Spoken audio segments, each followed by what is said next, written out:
นี่กะมาอยู่ในเฮือนในซ่านของทางอันแม่คำตาน้องแน่นนาพี่น้องเอ้ยบ่ว่าเฮ็ดหยังกินเนาะพี่น้องทั้งสร้างเพิ่นก็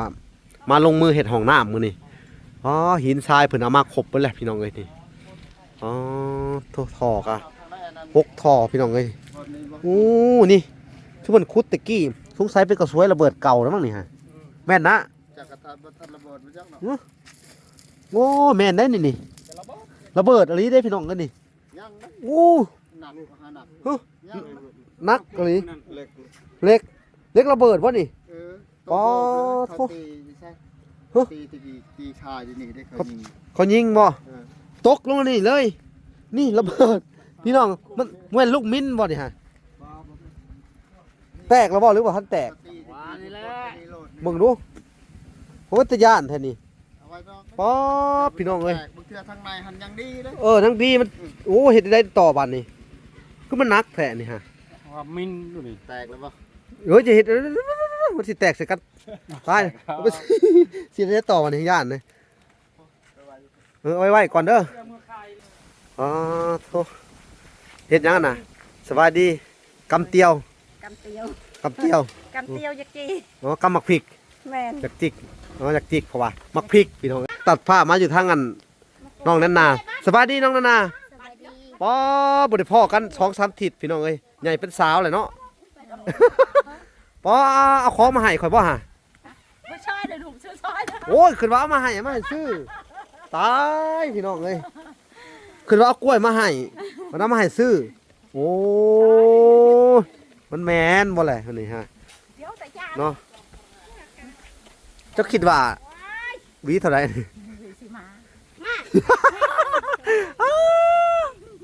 คือว่าเสียมาให้กันกินจะดอกเบิ่งดูสิเดี๋ยวสิซื้ออันแม่นนากินจากวี1พี่น้องเอ้ยตัวนี้ใหญ่เนาะสิเอา2วีเนาะวี1ก็จะเอาถ้าสิเอาแล้วบ่ฮะเอาเลยนะเอากับหลักเด้อมาจากปูดเด้อกับหลักเอา2วีซะเนาะกับหลักนี่ซะวีนี่เจ้าเอามื้อเฮ็ดอันนั้นเด้อเจ้าฮะเจ้าเอามื้อเฮ็ดข้าวต้มนี่ค่อยเอา2วีนี่โอเคอีตัวน้อยมาหน่อยมาชายมาลูก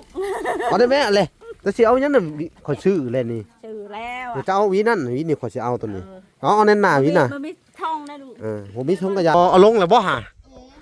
ลง2อันเลยพี่น้องลง2อันเลยได้ฮะคุณเอาลงเรียบร้อยแล้ว2อันนี่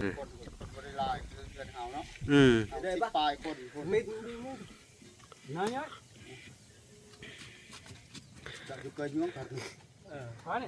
น้ำมาด้านมันก็ใส่ได้พ้นพี่น้องเลย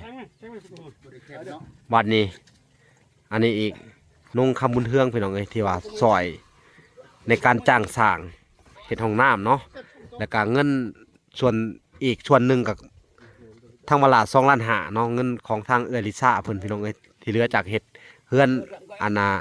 ของเงินน้องนั้นนานนี่แหละพี่น้อง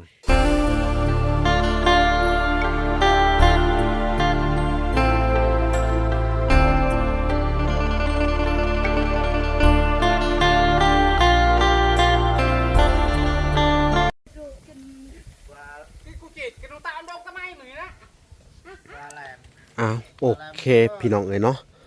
กราบสบายดีพ่อแม่พี่น้องเนาะเบิดสู่คู่สู่คนเนาะเบิดสมุกสู่บอลพี่น้องเลยเนาะกันยินดีเข้าสู่ช่อง YouTube บ่าวลาสายบุญคุณธรรมคือเก่าพี่น้องเลย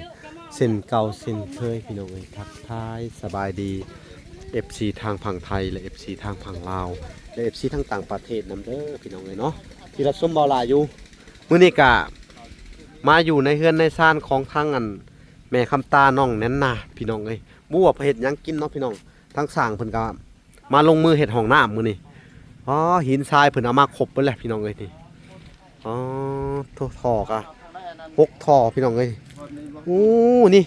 คือเพิ่นขุดตะกี้สงสัยเป็นกระสวยระเบิดเก่าแล้วมั้งนี่ฮะแม่นนะจากกระทัดระเบิดไปจักเนาะโอ้แม่นได้นี่ระเบิดอะไรได้พี่น้องกันนี่ยังนะโอ้หนักนักอะไรเล็กระเบิดวะนี่อ๋อตีชายนี่ได้เขายิงบ่ตกลงนี่เลยนี่ระเบิด พี่น้องมันเหมือนลูกมิ้นบ่นี่ฮะแตกแล้วบ่หรือว่าทันแตก วานี่แหละ เบิ่งดูโหตะย่านแท้นี่ เอาไว้นอก ป๊อดพี่น้องเอ้ย แตกบางเทื่อทางในหันยังดีเลย ทั้งดีมันโอ้เฮ็ดได้ต่อบัดนี่คือมันหนักแท้นี่ฮะ ว่ามินดูนี่ แตกแล้วปะ เฮ้ยจะเฮ็ดมันสิแตกใส่กันตายเอาไปสิได้ต่อบัดนี่ย่านเลยเอาไว้ก่อนเด้อเออเอาสบายดีก่อนสวัสดีสั่งสวัสดีเด้ออาเสียมาเอาท่อลงมาดิเนาะขุดไปมื้อน่ะเนาะใครแต่บ่ถึกระเบิดของแท้เนาะ แม่น แต่ว่าสิ้นส่วนระเบิดเก่าพี่น้องเอ้ยอันตรายพอสมควรทางสร้างก็ได้ลงมาอันน่ะเฮ็ดห้องน้ำระบาดนี่พี่น้องเอ้ยเนาะมันก็สิได้เอาท่อลงได้มื้อนี้เนาะเวลาก็สิมาติดตามเบิ่ง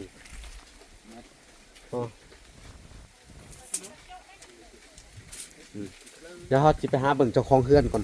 พี่น้องเอ้ยรู้สึกว่าเพิ่นสิอยู่คือเก่าพี่น้องเอ้ยโอ้ขังอ๋อนี่ขังเลยบ่ขังลมเนาะบางลมแห้งๆนี่ไดอ๋อโธ่เฮ็ดหยังน่ะสบายดีกำเตียว กำเตียว กำเตียว กำเตียวยักจี อ๋อกำมักพริก แม่น อยากจิกอ๋ออยากจิกเพราะว่ามักพริกพี่น้องเอ้ยขอโทษเข้าไป ยายทอมเลยบ่ มักพริกเพิ่นอยากจีพี่น้องเอ้ยว่าผิดนิดนึงเอ้าต้มหยังอันนี้ต้มหยังนี่ ปักคอ ต้มปลาคอ โดย ป๋อเป็นผู้หญิงผู้หญิงยังหาปลาคอได้พี่น้องเอ้ยไปหามาแต่ใช้อีกบาทหนึงอ๋อฮะใส่เบ็ด ฮะ ต้มเมาแน่นอน ไปงมในหน้อง โดย น้องตัวใดแหละมีให้งม น้องสิ น้องอยู่พุ่น โดย ปลาคออยู่กลางไห่กลางนาป๋อคือดุคือหมันแท้หาอยู่หากินเองอะ บ่ดุให้ได้สิกินเด้อ เนาะ ไปสิหากิน พี่น้องเอ้ยเนาะ ดุได้ ดุมันขนาด เป็นแล้ว มาเท่าไรกะได้ของกินจากธรรมชาติมากินตลอดป๋ออันนี้เขาเรียกว่า คนดูหมันของแท้เนาะป๋อตัดผ้ามาอยู่ทางอันน้องนันนาสบายดีน้องนันนา สบายดี ป๋อบริพ่อกัน2-3 ทิศพี่น้องเอ้ยใหญ่เป็นสาวเลยเนาะ ป๋อเอาของมาให้ข่อยบ่ฮะ บ่ใช่เด้อลูกซื้อซอยเด้อ โอ้ยขึ้นว่าเอามาให้ซื้อตายพี่น้องเอ้ยขึ้นว่าเอากล้วยมาให้มันเอามาให้ซื้อโอ้ยมันแม่นบ่แหละอันนี้ฮะ เดี๋ยวแต่ยา เนาะเจ้าคิดว่าหวีเท่าไหร่ สิมา ขึ้นว่าเสียมาให้กันกินสิดอก อีโดจ๋า เบิ่งดูสิ คุยจ๋า เดี๋ยวสิซื้ออันแม่นนนากินจักหวีหนึ่งพี่น้องเอ้ย อีตัวนี้ใหญ่เนาะ สิเอา2 หวีเนาะหวีหนึ่งก็จะเอาถ้าสิเอาแล้วบ่ฮะ เอาเล่น เอาเลยนะเอา ในกับหลังในบ่มาจักพูดได้กับหลัง เอา2 หวีซะเนาะ ไอ้กับหลังนี่ซะ หวีนี่เจ้าเอามื่อเฮ็ดอันนั้นเด้อเจ้าฮะเจ้าเอามื่ออันมื้อเฮ็ดข้าวต้มนี่ค่อยเอา2 หวีนี่โอเค อีตัวน้อย บ่หน่อยบ่ชายบ่ลูก เอาได้แม่อันเลยแต่สิเอาหยังน่ะข่อยซื้อเลยนี่ ชื่อแล้ว เดี๋ยวเจ้าเอาหวีนั่นหวีนี่ข่อยสิเอาตัวนี้เอาแน่นหน้าหวีน่ะ มันมีท่องนะลูก ผมมีถุงกระยาแล้วนี่ปฏิบัติวันนี้ก่อนพี่น้องเอ้ยนี่หวีบักไงหวี15ตัวนั้นหวี14มันขาดไปน้ำแน่ พอยอกว่า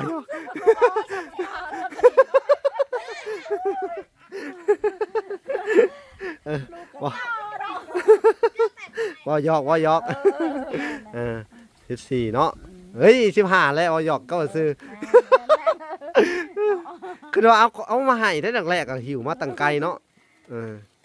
เอา กินนัวแหละ โดยเขาถ่าอยู่พี่น้องเลย นี่เอาป่ะนี่ ฮะ นี่ก็เอา อันนี้โอ้มันเจ้าไปทำสั่งไป ถาม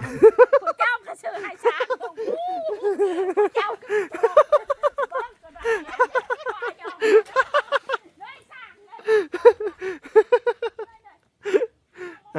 พี่น้องเลยกะ จักสิว่าจังไดพี่น้องเลยบ่หยอกเพิ่นพี่น้องเลยบางทีกะ พี่น้องเลยพี่น้องเลยเนาะกะสิได้ซื้อน้ำเพิ่นเบิดอะไรเนาะพี่น้องเลยเมาให้สร้างกินน้ำแน่เนาะพอดี45,000เนาะนี่พี่น้องเลยห้องเพิ่นมาดูแม่ค้าก็จะซื้อให้สร้างกินน้ำแน่ บ่หยอกกันพี่น้องเอ้ยบ่หยอกเพิ่นหยอกแม่ค้า ไปสร้างคานนะไปเห็นข่าวมาที่ทอกไป เออ เขาทมได้แบบนี้บ่ได้ครับ 3หวี สามีโทร เออ ทมก็ได้บ่ให้เขาอ่านเขาอ่านเนาะ ครบบ่ เอา นับมึงดู ใส่ดูครับ เดี๋ยวมันบ่ครบบ าทไป30ลูกกะ45 เออแม่ค้าก็นับเงินบ่เป็นอยู่ บ่ นะ แม่น ถ้าเป็นอันน่ะตัวเพิ่นก็ได้นั่นนี่ตัว เราไป45 ฮะ 45นะได้สามี อันนี้เด้อเออนี่อันนี้ใบเช้านี่2ใบนี่ก็40แล้วก็อันนี้5,000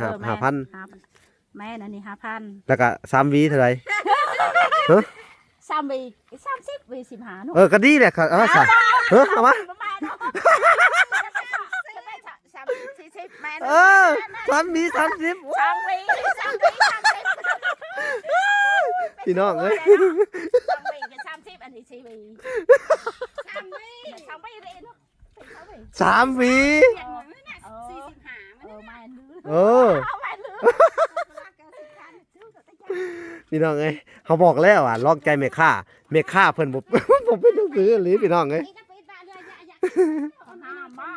เพิ่นว่า3หวี30เพิ่นว่าได้แต่หวี15 แม่ไปเอาฟังหอมค่ะ ถึกว่าวันนี้ถึกค่อยว่าแล้ว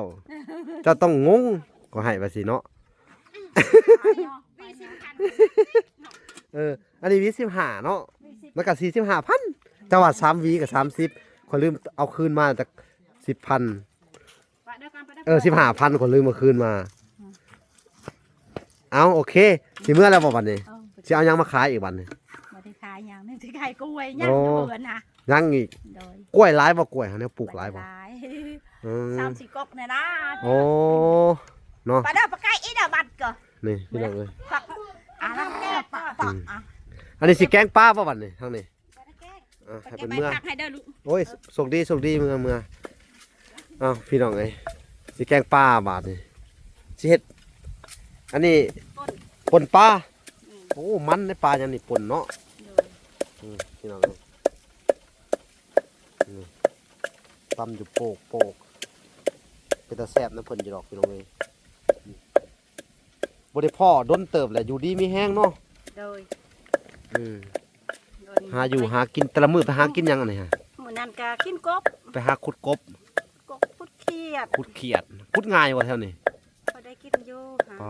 พี่น้องเอ้ยบ่ได้ไปติดตามเพิ่นขุดกบขุดเขียดพี่น้อง ก็ เอ้ย ได้คันสั่ไปนำปูอยู่พุก เนาะ นั่งหน้าก็ออกโคก เนาะ ได้กบ3ตัว โอ้เมื่อวานนี่วันหยุดเนาะ แม่ มื้อนี้วันอันน่ะวันเขาเฮียนพี่น้องเพิ่นก็ไปเขาเฮียนมื้อนี้หากับผักเที่ยง ก็ไปเจาะฐานนี่นะเนี่ยชื่อทอม เอ้า ทอมละท้อยก่อนไหนนุ่งให้เปิดนุ่ง ไปเบิ่งสร้างของพี่น้องเอาลง ได้เอาปลาโป่งไปเจาะเด้อ ปอเอาลงแล้วบ่ฮะอ๋อลง2อันเลย สอง อ๋อพี่น้องลง2อันเลยเด้อฮะคุณเอาลงเรียบร้อยแล้ว2อันนี่โอ้ห้องน้ำเพิ่นนี่บ่ได้ธรรมดาได้ใหญ่เด้นี่เนาะ 4-5 ปียังบ่เต็มดอก อันนี้4-5 ปียังบ่เต็มเพิ่นว่า คือเฮือนเฮาให้4ท่อ อันนี้6ท่อพี่น้องเอ้ยสั่งมาเพื่อเพิ่น บ่เลยคนบ่ได้หลายคือเฮือนเฮาเนาะ Ừ. 10ปลายคนคนมิดน้อยจะอยู่เกินยวงกัน น้ำมาดานมันก็ใส่ได้พ้นพี่น้องเอ้ย บ่ได้เข็มเนาะ วันนี้ อันนี้อีกห้องน้ำอีก ต้องขอบบุญขอบคุณทางแม่ตู้อันอานงพี่น้องเอ้ยแม่ตู้นงเพิ่นพอตู้บุญจันทร์คำบุญเฮืองพี่น้องแม่ตู้นงคำบุญเฮืองพี่น้องเอ้ยที่ว่าซอยในการจ้างสร้างเฮ็ดห้องน้ำเนาะแล้วก็เงินส่วนอีกส่วนหนึ่งกับทางเวลา2.5 ล้านเนาะเงินของทางเอื้อลิซ่าเพิ่นพี่น้องเอ้ยที่เหลือจากเฮ็ดเฮือนอันของอันน้องนั้นนานนี่แหละพี่น้องแม่คำตานี่พี่น้องเอ้ยแล้วก็ส่วนเจาะน้ำบาดาลพี่น้องเอ้ยเนาะก็เป็นเงินของทางแม่ตู้เพิ่นพี่น้องเอ้ยแม่ตู้นงคำบุญเทืองเจาะน้ำให้เนาะก็4.5 ล้านพี่น้องเอ้ยก็ดินพื้นเขตนี้มันสิเป็นดินอันน่ะพี่น้องเอ้ย เขาเรียกว่าดินทรายแล้วมันเฮ็ดให้น้ำบาดาลถมง่ายก็เลยใส่ท่อ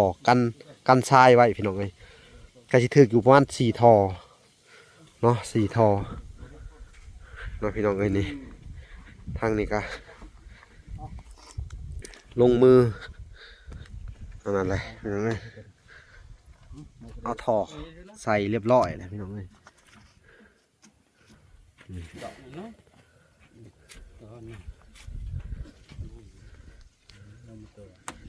คือว่าเฮาบ่ได้มาอัปเดตอันต้นเติบแหละพี่น้องเอ้ย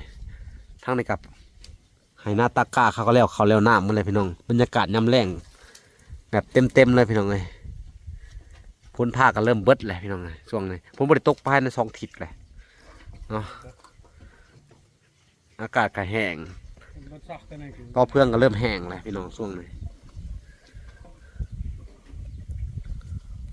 จัดไปบ่ให้ยามีหายกะยา ระวังเด้อลงคือเก่าหั่นเด้อใช่กันเป็นทางนั้นกัน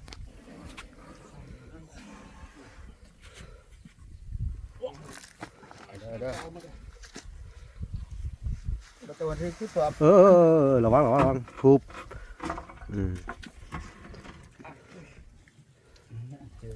ตัวน้อยเยอะไหนก็เอิ้นใช่ให้ดอนในหนองงานที่สุดใครชื่อเด้ยก อย่าแต่มันหนีบมือพี่น้องเลยจังเลย ไปซะไปซะปอบดาวกัน เด้อจะได้ต่อบัดเลยเอาดึงขึ้นมาเนาะ ไปกะก่อน กะก็ ให้มันดะนะดะน้ำมูดปะเต้ เอาบาทนี่จะได้ต่อบาทนี่ เอามือได้เอ้ย พี่น้องเลย ใช่เอ้ยก็ต้อง จะได้บาทนี่ ฟังเลย เอาวางแผงกัน ใส่เชือกบ่ ปะเต้เจ๊เลย สานตีกะอยู่ใช่กันเตี้ย ระวังเด้อบัดนี้ได้แล้วบัดนี้ได้เรื่อง คน มองแสงนี่ก็อยู่ได้ ระวังมือเด้อขาทับทับขาได้ฮะได้แล้วบัดนี้เนาะก็ข้างในแหละข้างในฮะ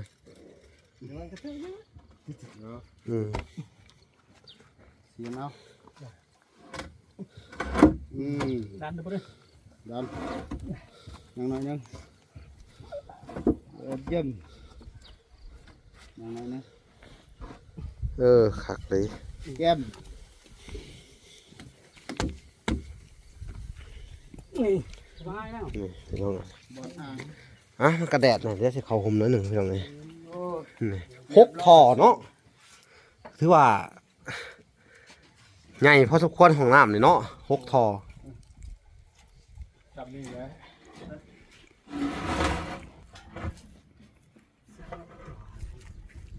ช่วงของคิดไอ้ลำบากก็ใส่ไปเลยด้วยดูดับมัน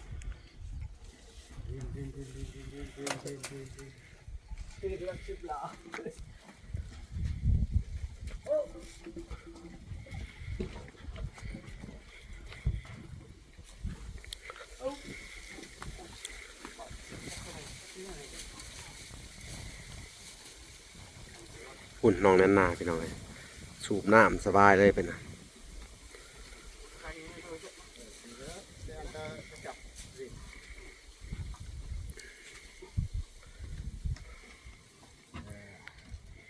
ใส่วิ่งเยอะนะ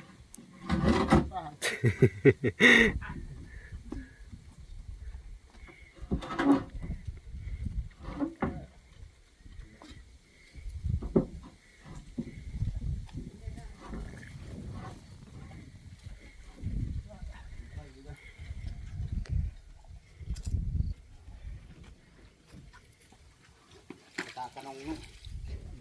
พร้อมเลยดีไปเลยบืนในเวลาตังในเวลา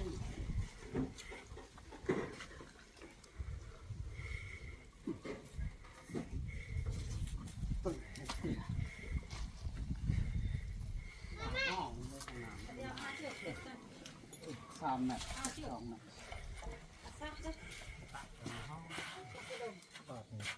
ตัวคนขิงก็ล่อเลย สวัสดีบ่น้อย จังหวะโอ้กำลังเอาถอลง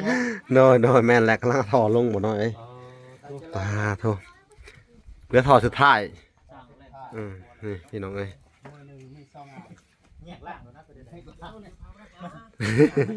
หลังจากเพิ่นย้ายมาจากเฮือนดินดาพี่น้องเอ้ยเนาะก็มาเฮ็ดอันทางของน้ำน้องกันอันน่ะน้องนั่นหน้าต่อพี่น้องเอ้ยเนาะแม่คำตาต่อเลยพี่น้องเอ้ยเนาะ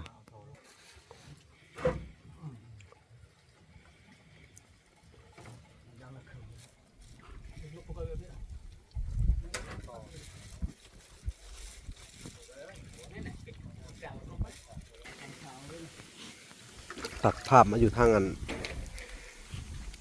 แม่คำตาล่างยังไงฮะ ทั่วภู หมักถั่วพูเฉพาะแล้วมันจังพูขึ้นเนาะเอาลงน้ำเนาะ แล้วใส่น้ำมันกับพูเนาะ กระดาน เนาะ ภูใส่น้ำก็มันสิจม สมหมักถั่วพูเนาะ สมว่ามันทั่วภู อ๋อแม่นอะไรพี่น้องเอ้ยเหม็นความผลว่ามาซิมดูตัวหน่อยฮะมันเป็นอะไรรสชาติ ตัวใหญ่ไปนะ ว่าตัวนี้กำลังอ่อนกำลังดีอะ ก็อ่อนคือกันได้มันบ่มีแถวเนาะ เดี๋ยวได้กินเนี่ยถั่วพูนี่นะ กินกระปน กระปุ่นโอ้ปุ่นประคอมันกินเนี่ยนะ โดย โอ้พี่น้องเอ้ยเขาท่าเว้ยเป็นจะได้บัตรนี่ความรู้สึก ได้ล้างเจ้ากาไปได้ก่อน คนบ่ความรู้สึกได้เห็นห้องน้ำแล้วบัดนี้เป็นยังไงสั่งมาลงมือเลยดีใจแห้งบ่ โดย ฮู้บ่ไผอันน่ะจ้างสั่ง บ่ฮู้ เอ้าคือว่าบอกกูมือนะ ผู้เก่า ผู้เก่าคือ โดย แม่ตู้ แม่น แม่ตู้หยัง ผู้แรกค่ะมีตู้นง คำบุญเฮือง โดย เนาะกับผู้ดีทางวลาก็ได้ให้ช่างเพิ่นมาเฮ็ดก่อนเนาะพี่น้องเนาะ โดย แต่ละมื้อนี่เฮาเข้ามาก็บ่ค่อยได้เห็นเพิ่นพี่น้องเอ้ยไปเวียกไปงานเนาะไปหาอยู่หากินว่าซี่แหละเนาะตามภาษาชาวบ้านเนาะ โดย เฮาเฮ็ดหากินคือหมู่คือคู่เขาเนาะ หากินหากิน ชาวบ้านชาวเมืองกับหาไปสิแหละพี่น้องตื่นเช้ามาก็ออกหาอยู่หากินเนาะ แม่น เจ้าก็เป็นผู้หนึ่งที่ดุพี่น้องเลยหาอยู่หากินบ่มีอันผู้ชายเนาะ โดยบ่มี ก็ยังกลุ่มเจ้าของเนาะเข้าเก็บมาเบิ่แล้วบ่เข้า หมดแล้ว แต่ปีนี้ได้ผลงานได้เท่าไหร่ ได้แต่มันเศร้าสิบปลายนั่นแหละ 10ปลาย โดย กินปานใดเนาะ2ปากเนาะ โดย ดีแหละดีแหละ กินอยู่ ขนาดเฮาบ่ได้ไปดำนำเขาได้นี่เนาะ บ่แล้ว ถ้าเป็นดำนี่แฮงได้หลายกว่านี้แน่เนาะ เกี่ยวคนสะเท้า ถ้าดำนี่ดำหามื้อละ2ครั้งว่าเกี่ยวมื้อละ2ครั้งนี่ แมน เขาทาจะได้นี่คำดำนี่เนาะ โดย ปีหน้าไปดำนำเขาอีกเด้อซะเด้อดำแล้วแล้วก็เกี่ยว ราไปกินซะ อืม เป็น อืม ไปแล้ว พี่น้องเอ้ย ข้าวจะหน่อยใส่ไปได้กันอยู่ เออ ได้ เนาะโอ้มีความสุขเนาะสมือนี่พี่น้องเอ้ยอันทางอันแม่น้องอันนาแน่นนาเนาะทางแม่คำตามีความสุขหลายพี่น้องเอ้ยบ่โศกบ่เศร้าคือแต่กี้เนาะเพราะแต่กี้นี่หน้าแหล่หน้าดำเนี่ยนี่หน้าขาวเบิ่นๆนี่ได้พี่น้องเอ้ยเนี่ย เจ้าได้เฮือนกับบุมี เออ จ้าบุมี เนาะ อันนี้ ดีใจนำเด้อ ดีใจอันนี้ก็ ไปซะไปหาอยู่หากินก็มีความสุขกว่าสิเนาะ โดย กลับมามีเฮือนมีชานอยู่เนาะมีครบแล้ว ยังแต่แนวเดียว นี่ใด ยังแต่มืดปวดแจงสว่าง โอ้โห ยังบ่ครบเพิ่นว่า ไปก็เด้อ ไปก่อนเพิ่นว่ายังแต่มืดเพิ่นว่าบ่แจ้งสว่างมันแม่นหยังเด้พี่น้องเอ้ยบ้านนี่โอ้สงสัยไผผ้าแหละมั้งพี่น้องเอ้ยเนาะพี่น้องเอ้ยยังเหลือแต่ไผผ้าเพิ่นว่าเนาะทุกอย่างครบเบิดแล้วถ้ามีไผผ้าก็สิสมบูรณ์แบบอยู่พี่น้องเอ้ยเนาะเอ้าอันนี้ก็ดีใจนํเพิ่นพี่น้องเอ้ยที่เพิ่นได้สำนี่เนาะในส่วนของไผผ้าก็จักสิว่าจังไดพี่น้องเอ้ยเป็นกำลังใจให้เพิ่นสู้ต่อไปพี่น้องเอ้ยเนาะไฟฟ้านี่ก็มูลค่ามันหลายพี่น้องเอ้ยเนาะก็น่าจะเป็น10 กว่าล้านพี่น้องเอ้ยเข้าไผก็ทางวลาก็บ่มีปัญญาดอกพี่น้องเอ้ยเนาะก็มีที่ว่าซอยมันนี่ก็อาศัยผู้ใหญ่ทั้งนั้นเนาะเฮ็ดเรือนเฮ็ดชานให้เพิ่นพี่น้องเอ้ยเนาะแล้วก็อันนี้ก็เฮ็ดห้องน้ำนี่ก็มีผู้ใหญ่ทั้งบ่อพรแน่แล้วก็ทั้งบ่อน้อยเนาะพี่น้องแล้วก็ทางวลาก็สมทบเข้าไปในการจ้างสร้างพี่น้องเอ้ยก็สิได้เพิ่นแล้วก็สิได้มอบเงิน ให้ค่าสร้างเพิ่นพี่น้องเอ้ยอันนี้ก็ต้องขอบคุณทางอันครอบครัวแม่ตู้นงพี่น้องเอ้ยมีทั้งพ่อบุญจันทร์คำบุญเฮืองพี่น้องเอ้ยเนาะและก็แม่ตู้นงคำบุญเฮืองพี่น้องเอ้ยเนาะอันน่ะครอบครัวเพิ่นก็เป็นนั่นสองอันคนนี่แหละพี่น้องเอ้ยที่ว่าช่วยเหลืออันค่าจ้างสร้างพี่น้องเอ้ยเนาะเห็นหน้ามาด้านเนาะเพิ่นก็สมทบเข้ามาเฮ็ดเฮือนหลังนี่น้ำแน่พี่น้องแต่ก่อนก็ได้เอาเงินเพิ่นไปซื้อไม้ซื้อหยังสมทบเข้าไปนั่นนี่เนาะคือในเฮือนนี่ก็มีหลายๆฐานพี่น้องเอ้ยเนาะที่ว่าซื้อแน่บ่ได้ซื้อแน่พี่น้องต้องขอโทษขออภัยเนาะคือต้นที่ว่าเฮ็ดเฮือนหลังนี่นะสร้างเฮือนหลังนี่ก็เป็นทางลิซ่าที่ว่าอันน่ะทุนหลายกว่าหมู่พี่น้องเอ้ยเนาะเฮ็ดนั่นนี่เนาะมีทั้งอันซื้อไม้ทั้งจ้างสร้างกับเพิ่นพี่น้องเอ้ยต่อมาแล้วก็ผู้ใหญ่อีกอันน่ะหลายๆฐานที่สมทบเป็นเล็กๆน้อยๆก็เป็นทางแม่ถอนแก้วแล้วก็เป็นทางอันแม่ตู้นงเนาะแล้วก็เป็นทางอันอ้ายเกิดพี่น้องเอ้ยเนาะสวยซื้อไม้เนาะสิงหานาถแล้วก็เป็นทางอันอ้ายสงครามนำแน่พี่น้องเอ้ยเนาะที่ว่าซื้ออันซอยในงบเงินหลังนี่พี่น้องเอ้ยที่ว่ามานี่ก็อยู่ทางอัน USA เบิดเนาะพี่น้องแล้วครับมีทางอันจันจากฮ่องกงพี่น้องเอ้ยเพิ่นก็ซอยมาในเคสนี่ก็ประมาณ 8,000 บาทคือกันเนาะพี่น้องคือว่าเฮือนหลังนี่ก็หลายคนเนาะอันที่ว่าซอยมาพี่น้องเอ้ยขอให้ผู้ใหญ่ที่ซอยในเคสครอบครัวน้องแนนนาเนาะเฮ็ดให้เพิ่นมีความสุขได้ในปัจจุบันนี่ก็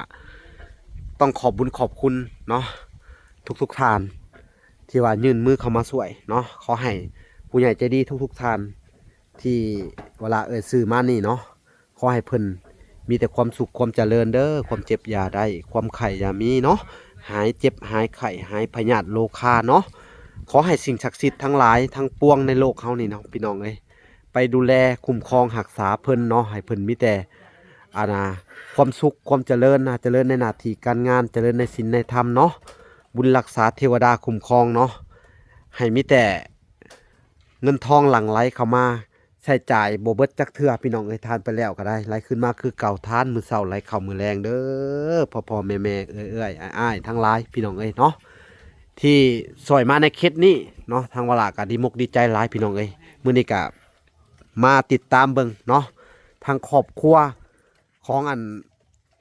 แม่น้องแนนนาแล้วก็น้องแนนนาพี่น้องเอ้ยทางสร้างเพิ่นก็ได้มาเฮ็ดห้องน้ำเป็นที่เรียบร้อยเนาะเอาท่อหยังเอาหยังลงแหละเพิ่นก็สิได้ก่อเฮ็ดเสาขึ้นอหยังประมาณนี้สิได้ก่อเนาะทางอันดินบล็อกอหยังก็ครบเบิดแล้วพี่น้องเอ้ยมันมีแต่ว่าสร้างเพิ่นลงมือเฮ็ดเองพี่น้องเอ้ยเนาะทางวลากะสิมาติดตามเบิ่งไปเรื่อยๆพี่น้องเอ้ยกับยังอันซุมื้อนี้ครับเพิ่นขาดเหลือกะมีแต่ตัวเดียวแหละแต่พี่น้องเอ้ยแต่ว่าคือสิบุยไผซานต่อเพิ่นได้มันแพงหลายเนาะเรื่องของค่าค่าไผกับพี่น้องเอ้ยเนาะเฮาก็สำนี้ก็ดีใจนำเพิ่นพี่น้องเอ้ยเนาะเอาถ้าผู้ใหญ่ท่านใดที่อยากช่วยเพิ่นในเรื่องของพื้นไฟอยากให้เพิ่นสว่างรุ่งเรืองก็ยินดีคือเก่าพี่น้องเอ้ยเนาะโอ้ยไปเลยเนาะจักสิว่าจังไดพี่น้องก็เป็นบุญเป็นกุศลพี่น้องเอ้ยเนาะอันนี้ก็ครอบครัวเพิ่นนี่ก็ทุกข์ตั้งแต่ต้นเนาะถูกไล่นี้เนาะกลับมาอาศัยอยู่ทางบ้านพี่น้องเอ้ยทางบ้านเก่ากับหมู่มีทีมีทางเนาะทางอ้ายพี่น้องเพิ่นก็ไล่นี้พี่น้องเอ้ยพี่น้องแท้ๆเนาะแต่แรกๆก็ได้น่าสงสารเพิ่นอยู่ดอกพี่น้องเอ้ยเนาะเวลาก็เอ็นดูเมตตาสงสารเพิ่นนั้นแต่แรกพี่น้องเอ้ยตามมาเบิ่งมาแยงจักกินอยู่จังไดพี่น้องหาก็ได้มามื้อนี้เอามาแต่ไสนานๆนะฮะแต่ก็ดีพี่น้องเอ้ยที่ว่าเพิ่นเป็นผู้หญิง2 แม่ลูกค่อนข้างจะเอาตัวรอดได้พี่น้องหาอยู่หากินตามธรรมชาติหากุดกบกุดเขียดเพิ่นว่าเนาะหาสอนปูสอนปลาในลำห้วยลำธารพี่น้องเอ้ยกินไปมื้อๆเนาะก็ต้องดีมุกดีใจน้ำเพิ่นนั่นแหละที่ได้ซ้ำนี่ก็ทางวลาก็ดีใจหลายพี่น้องเอ้ยที่ได้มาเยี่ยมยามอีกเนาะในครอบครัวนี่เนาะถือว่าบ่ผิดหวังพี่น้องเอ้ยผู้ใหญ่ที่ซอยไปก็นี่แหละถ้าได้เบิ่งคลิปนี้ก็ขอให้ทุกท่านมีแต่ความสุขความเจริญเนาะนี่การเห็ดอยู่เห็ดกินเพิ่นก็โอ้ยพี่น้องเอ้ยเรียบง่ายนอนหลังจากมั่งก็ตอบตะนออกมาพี่น้องเอ้ยที่จริงเวลาเห็ดเกาะ อันนี้ก็เป็นเงินของทางอันเอลิซ่าแหละพี่น้องเอ้ยก็ออกมา4 ล้านพี่น้องเอ้ยแต่ว่าเพิ่นกระโล่งอยู่ไปสิแหละพี่น้องเอ้ยเอานี่พี่น้องเอ้ยเอาโอเคพี่น้องเอ้ยทั้งเวลาก็อัปเดตแต่เพียงเท่านี้เนาะก็สิได้ลำลาไปก่อนพี่น้องเอ้ยเนาะคลิปนี้ก็ได้เนาะเวลาก็สิได้กลับบ้านก่อนพี่น้องเอ้ยเนาะไปเวียกก่อนเนาะไปหับเครื่องเนาะเรือไปหับยาทั้งอันแม่ตู้เพิ่นซื้อให้เนาะเป็นเงินอยู่ประมาณ$100พี่ได้พี่น้องเอ้ยเพิ่นซื้อยาทางเวลาก็เป็นเกี่ยวกับภูมิแพ้บางคนก็ว่าเป็นหยังคือหายใจแห้งหอบเมื่อยเนาะเป็นภูมิแพ้หอบหืดพี่น้องเอ้ยเนาะเฮาก็นี่แหละพี่น้องเอ้ยก็ต้องขอบคุณแม่ตู้เพิ่นที่ว่าเพิ่นเห็นทางอันบ่ล่ะเนาะอันน่ะบ่มียาพี่น้องเอ้ยค่อนข้างจะป่วยยากแน่อิหยังประมาณนี้แหละเพิ่นก็เลยซื้อยาให้เพิ่นว่าเพิ่นมียาดีจากทางฝั่งไทยพี่น้องเอ้ยเพิ่นก็สั่งให้ลูกหากเพิ่นทางฝั่งไทยอันส่งมาให้วะละเพิ่นก็ออกเงินค่าใช้จ่ายให้วะละต้องขอบคุณเด้อแม่ตู้นงเนาะคำบุญเฮืองกับพ่อตู้นงคำบุญเฮืองพี่น้องเอ้ยเนาะที่เพิ่นบ่เคยปาเคยถิ่มบ่ล่ะเนาะก็ถือว่าเป็นอันน่ะพ่อแม่อีกท่านหนึ่งพี่น้องเอ้ยที่เพิ่นคอยซัพพอร์ตในช่องวะละเนาะเพิ่นก็บ่ได้ช่วยเหลือแต่คนทุกข์ยากพี่น้องเอ้ยเมื่อวานนี้ทางวะละก็ได้เดินทางไปมอบเงินตั้งว่า20 ล้านให้ทางสร้างยาวเนาะที่ว่าสร้างเฮือนให้ทางน้องบุญทวีพี่น้องเอ้ยก็เป็นเงินของเพิ่นพี่น้องเอ้ยขอให้แม่ตู้ทั้งครอบครัวเพิ่นทั้งพ่อทั้งแม่และก็ลูกเต้าเพิ่นเนาะให้อยู่ดีมีแฮงเบิดสุขสุขคนเด้อพ่อแม่เนาะบุญกุศลที่เจ้าสร้างไว้เนาะขอให้เจ้าได้เต็มหมากเต็มผลพี่น้องกลับคืนตอบแทนหาเจ้าเด้อให้เจ้ามีสุขภาพแข็งแรงและอายุหมันควันยืนอายุ100 ปีเด้อเป็นห่มโพห่มไส้ให้ลูกให้หลานพี่น้องเอ้ยเนาะเอ้าวลาก็สิได้ขอตัวลำลาไปก่อนคลิปนี้ก็ได้พี่น้องเอ้ยพบพอกันใหม่อีกคลิปหน้าขอกล่าวคำว่าสบายดีและสวัสดีเด้อพี่น้องพอกันใหม่บ๊ายบาย